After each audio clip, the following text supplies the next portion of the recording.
You were born with individual strengths and a unique purpose. Don't let fears, false beliefs, or life's happenings diminish your influence. It's time to live and lead for impact. Host Kirsten Ross, expert of transformation, will help you defeat the drama and overcome the trauma that can stop you in your tracks. You'll gain focus, find confidence, and take bold action. Unleash passionate, purposeful you. Let's go. This is episode number 111. Welcome to the Live and Lead for Impact podcast. I'm Kirsten Ross, your host, and you are in for a treat today. I've got AJ Roberts with me. AJ is a 15-year British Army veteran, a high-performance coach, loving father and husband who helps people daily become the best versions of themselves through fitness, health, nutrition, and their mindset. He also just recently had a great LinkedIn post that's going viral. It's really cool. Maybe he'll share a little bit about it with us today. But go check it out. Find him on LinkedIn. But he shared this really heartwarming story about a boy who was being bullied. It happened about 8 years ago. The boy was 12 at the time, and he was the son of a single mom, and he was being bullied. And AJ stepped in, took him on this really cool tour of the barracks. He got to see tanks and all kinds of cool stuff like that. And as a mom of two boys who got to do something similar when they were little, I can imagine the excitement. But AJ has mentored him ever since. And now as an adult, that young man is entering the military himself. I'm sure that AJ made a huge impact on that man and helped shape the life that he lives now. You know what? You just never know what impact a single action can have. So let's welcome AJ Roberts. I want to hear more about this post, and I can't wait to hear more about the impact that you're making in this world. Welcome, AJ. Thank you. Thank you very much, Kirsten. It's an absolute pleasure to be on the show. Yeah, so we were just chatting a little bit before we went on air that this thing is going crazy on LinkedIn. Not just LinkedIn, on Facebook as well. It wasn't really my intention. It was just really trying to show what I deem a simple act of kindness, really, for somebody that's on your doorstep can go a long way to impacting somebody else's life in a big way. And I just wanted to kind of share that really initially with my Facebook sort of network, and it just went absolutely viral. And then I posted it on LinkedIn because I thought I had a good connection with sort of like my coaching side of life. As I just mentioned previously before we went on air, that it's gone nuts. It's had almost 1 million views on LinkedIn. Yeah. And the amount of really nice positive comments that have come about with it has just been overwhelming. And the same on Facebook. It's gone a bit crazy on there, and as a result I've had like people approach me asking me if I could speak at veterans breakfast clubs and stuff like that, and just give people a little bit of inspiration into how I got to where I've got to and how I got Garen to where he is now. It's amazing. Yeah, you know what? And we need good news these days. So I love that. That's the kind of thing that is spreading like wildfire. I love that. Let's dive into what you're up to. So what impact are you motivated to make in this world? Well, I've got a lot of life experiences, and a hell of a lot, I believe, for somebody my age. I'm 36, and I've been on tours of Iraq, Afghanistan, different places all over the world, whether that be even through adventure training, military training. And I've also lived in Australia for a few years, as well as the UK and Germany. And but having experienced so many different cultures, and even like being the eldest brother of four boys, I don't know. I just think I'm a big believer that you've got to play to your strengths, and my strength's always been being a leader. I was always captain of my sports teams and always pushed myself that little bit further. And it was the same in the military. I always expected high standards, and my guys who were in like my section and stuff like that would always want to have those and implement those standards as well. So I use that sort of on a daily basis in everything I do. So like I'm now coaching people in various different aspects, like just in sort of like everyday life kind of stuff, but also on their fitness and nutrition journeys. And using my experience and knowledge over the vast years I've been doing it, that impact alone has been huge on everyone who's been working with me. And that's people from all over the world, in the States, Canada, UK, Australia, different parts of Europe. And for me, it's the fact that you're constantly seeing people make positive results, no matter what it is. It's even the tiny little things you can help people with. For me, I find it a natural process to instantly want to help somebody when I see it, because I find as a result of what I've done over the years, I've now got, I've got a lot of resources to use to help people to better their lifestyle in whatever aspect that may be in. Mm-hmm. Great. So beyond the military and all of the rich life experience that you've had traveling all over the world and being in different cultures, what specific life experiences motivate you to make this impact to help people live their best selves and engage in great fitness and nutrition? We moved to Australia. I left the military initially in 2013, and that was after a long Afghanistan tour where it was very kinetic and it was very busy. I was constantly getting flown around here, there, and everywhere, getting attached to different sort of cat badges and stuff like that, which was good for me because I was doing a lot of really cool stuff. Mm-hmm. And I got offered a job in Australia whilst I was out there online by a British guy, and offered me a job doing project management. And he was basically said, if you can run sites over in Afghanistan, you can pretty much run a site anywhere in the world. And I was like, well, yeah, that makes sense. Mm-hmm. So we took him up on his offer after thinking about it a long time. And at that point, I kind of achieved what I wanted to achieve in the army. I'd been to war. I'd been the commander on the ground. I'd developed people. I'd developed myself. I'd got some, done amazing sport and events training all over the world. And I was like, this is an opportunity too good to turn down. And even the salary for the job was superb, and it was a chance of a lifetime for me and the family. So we moved over, and unfortunately things didn't work out over there with this person. It took us for a bit of a ride, to be honest, and we were kind of then stuck on a sponsored visa in Australia, not knowing what to do, literally on the other side of the world from UK. And I then took it in my own hands to start my own business. I opened my own gym over there. Mm-hmm. That went really, really well. It got loads of attraction. I made it quite a military themed gym, rather than sort of like a CrossFit gym, because on the Gold Coast where we lived, CrossFit was very much huge, and there was a CrossFit gym on every corner. Mm-hmm. So I wanted to give that a point of difference, and I was like, do you know what people aren't doing here? There's no more military running these things, and people love the whole military thing. They love someone in combat screaming and shouting at them and making them do your exercise. So a true boot camp, not just what everyone calls a boot camp. Yeah, and I was like, I need to make the business work for me and for me to enjoy it. And I did miss the military as well, so it was kind of like my little connection back there. Yeah. But, everything was going great. Even the defence minister of Australia opened my gym officially, wow. Which was really, really great, and got a lot of attention and stuff. The only problem was I had outside investors and stuff like that who were really keen on the idea. They ran into problems of their own, and then suddenly couldn't fund the actual investment that they were supposed to do, and it kind of left me high and dry, with a lot of overheads and stuff like that. And then that kind of, my dream, my whole gym, everything just crumbled to the ground because I had to pull out. I couldn't financially run it without lending stupid amounts of money, which would have just ruined us. So I had to bite the bullet really and take the plunge and cancel my business. And by this point, my initial visa had run out, and immigration were basically like, look, unless you get another sponsor, we can't allow you to live in the country. By this point, we got a bit tired of being screwed over. So we decided to move back to UK for the best.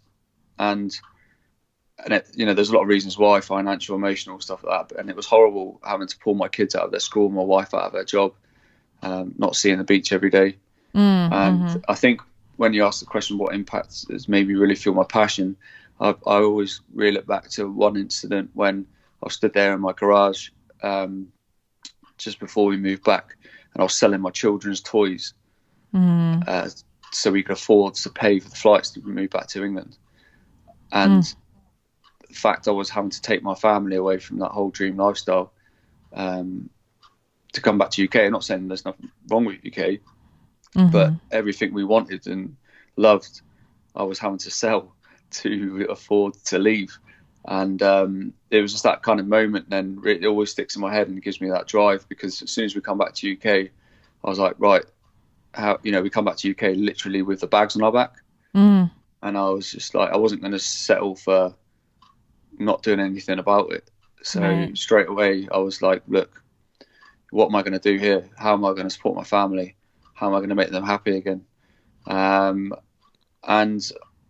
that resulted in me rejoining the military, because I knew the job inside out.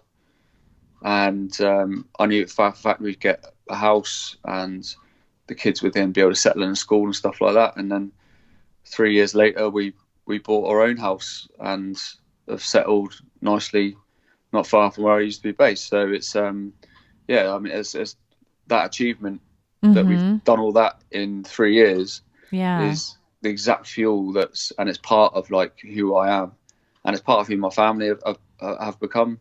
We won't, we've got this little saying, the Robertses never give up, and it's something we stamp everywhere we go. Well, that's an amazing story of overcoming just such a huge challenge and a lot of heartache to get to where you are. And I'm sure that it has made you a better coach.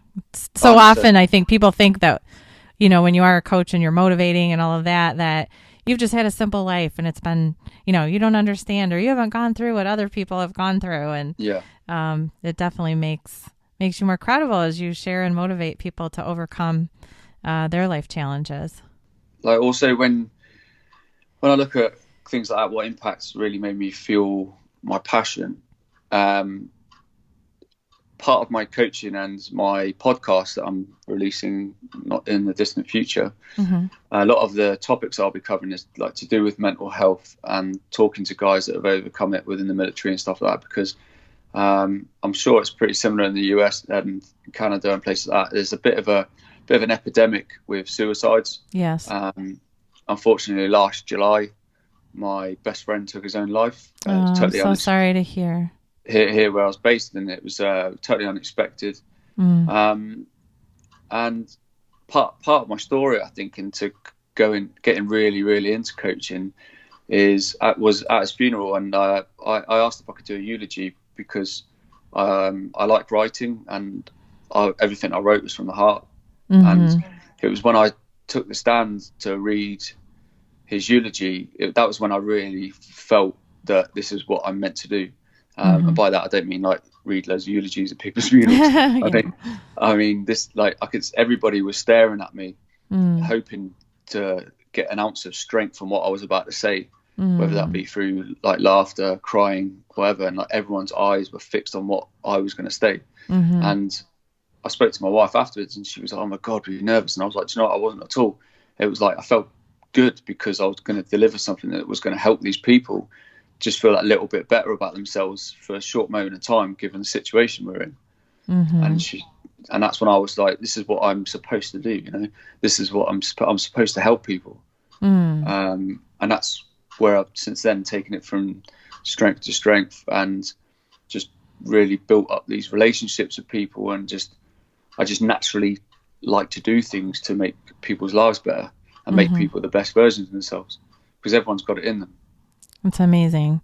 Yeah, you've really overcome a lot. I mean, the next thing I was going to ask you, but I don't think you have I don't know if you have more to add to it, but because you've shared the biggest internal or external challenge you've had to overcome, and it sounds like you've overcome so much and had the tenacity with that vision of your family in mind.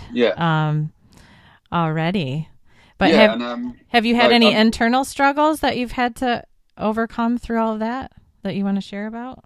I mean, I've witnessed a lot of like horrendous things as well, being in the military, and I think because I, as well as coach other people, I'm like constantly coaching myself, and I get up every day with that attitude of like, what can I do better today than what it was yesterday? And then I think, if I know a lot of people don't think like that, and I know there's a lot of people out there who've witnessed a lot of horrible stuff. There's so many hundreds of thousands of guys and ladies that are suffering with post-traumatic stress, not just military, but also like emergency services, even people that have been, witnessed car crashes and stuff.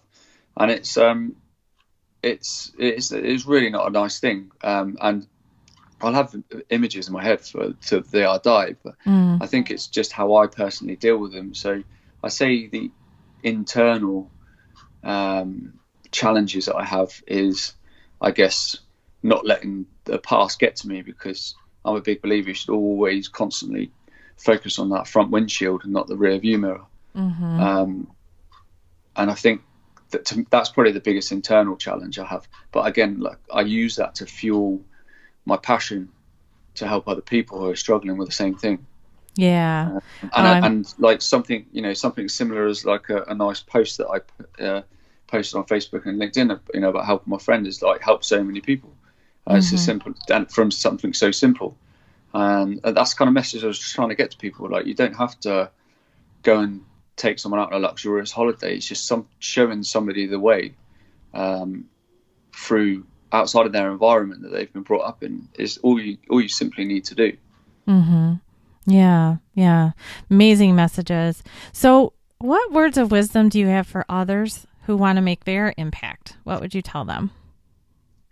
I'd say 100% be yourself. It's the same as I kind of relate it a lot to social media. You get people. My favorite people on social media are the people who are 100% authentic, and they're the people who show you the struggles of where they got to.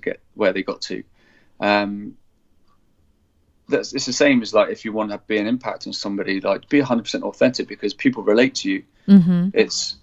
And that's why, like, I spend a lot of time, and I get a lot of people messaging me, is because they can 100% relate to what I've been through, or I have something that's relative that I can help them with, because they might be a father, or he's trying to start a business, or he's trying to get fit and stuff like that. And guys are the worst out of ladies and gentlemen for actually coming out of the comfort zone and approaching you and asking you for help, because guys just are very egotistical. It's all about who's pounding their chest the hardest. And it's the same as, like, I go to sort of personal development events. I went to a really good one recently. A gentleman called Tommy Gentleman. If you get the chance to reach out to him, I'd definitely suggest it. He's really going places. But his Super Self Summit was great. And I was there, and I was probably like one of 15 guys out of 200 people. And it's just that mentality of, like, not wanting to reach out, or they look at an event like that and think to themselves, well, I don't need help. What do I need help with? When it's not about that. It's about constantly learning and evolving and bettering yourself in one way or another. And that would be and that's another way for any individual to have an impact, because being a father, for example, like, I always say to people, your kids will always not necessarily do what you say, but they'll always do what you do. Now, if you're the type of person who just comes home, slams the door because you've had a rough day at work, straight onto your phone, looking at social media, and haven't got time to talk to your kids, with your feet up in front of the TV, and you put on a lot of weight and stuff like that, your kids think that's normal to a certain extent. But if you're out there trying to better yourself and then being a positive impact on your children for them growing up, and that only needs to start there in the household, not necessarily from a coaching point of view. Yeah, just being intentional about the experiences we're creating with our kids, or what they see in a relationship, right? Yeah, 100%. Like, making relationships, get out there, speak to people, like, because not making relationships, speak to people and not communicating, it just ends up with so many negative things in your life. And I'd say, 100%, if you want to make an impact, just literally just be yourself, and people will relate to you. People that already are on the same boat as you. You don't have to pretend you're something you're not. You don't have to stand in front of somebody else's Lamborghini to get a selfie. to prove that you're something that you're not. So yeah, I'd say that's probably one of my biggest bits of advice for making an impact, for sure. That is a great words of wisdom. I tell you, even, especially as we can reach out so easily through social media, who are we going to be today, right? Yeah, exactly. And just be you. It's a lot simpler if you don't have to try to remember who you were yesterday. Just be you. And then you'll attract the people who are similar to you instead of those who are, similar to the person you're trying to pretend you are. Yeah. Yes. Awesome. Well, you have shared so much. I really appreciate your being with me today. And I'm sure that we could talk for hours because of the amazing stories that you have. You've just kind of brushed over them, and you have definitely have a rich history and have been through so much. And it is so wonderful that you're using what you've learned and how to get through what you've been through and then sharing that with others to make your impact. And again, I'm sure that LinkedIn story that you shared, I bet if we dove into that more, that was just one tiny little story in a sea of many where you have had acts of kindness that really made an impact on people's lives. So if you guys want to connect with AJ, I am going to put his link at my website, which you can find the show notes for today's episode by going to defeatthedrama.com, click on the podcast tab, and then find AJ Roberts' episode. But he's on Facebook at AJ Roberts Coaching. That's his group, and that's where you can find him. And I will also have information about the event that he talked about. I'll put some information there and any other information that he shares with me. So in closing, AJ, do you want to just share anything else about maybe the services that you provide? Like I said previously, I'm very much focusing on helping people become the best version of themselves through fitness, their health, nutrition, and their overall mindset. So if it's something that people are struggling with, and not that any of those areas, because they all seem to correlate to each other, then that's what I'm really focusing on helping people with. And people don't have to be athletes to come and speak to me and ask me for help. I literally help anybody turn any corner. Awesome. And that's one bit of advice I give to anybody, is if you want to really progress with anything, you want to constantly learn all the time. I'm a big believer that the best teachers are the best learners. So get yourself learning more about fitness, health, nutrition, more about your business, more about reaching out, network with people, speak to as many people as possible, surround yourself with positive people daily, and good things will happen to you. Great. Awesome additional words of wisdom there. So thank you so much, AJ, and I appreciate everyone who's listening to this episode, and I hope that everyone makes it a great day and get out there and make your big impact.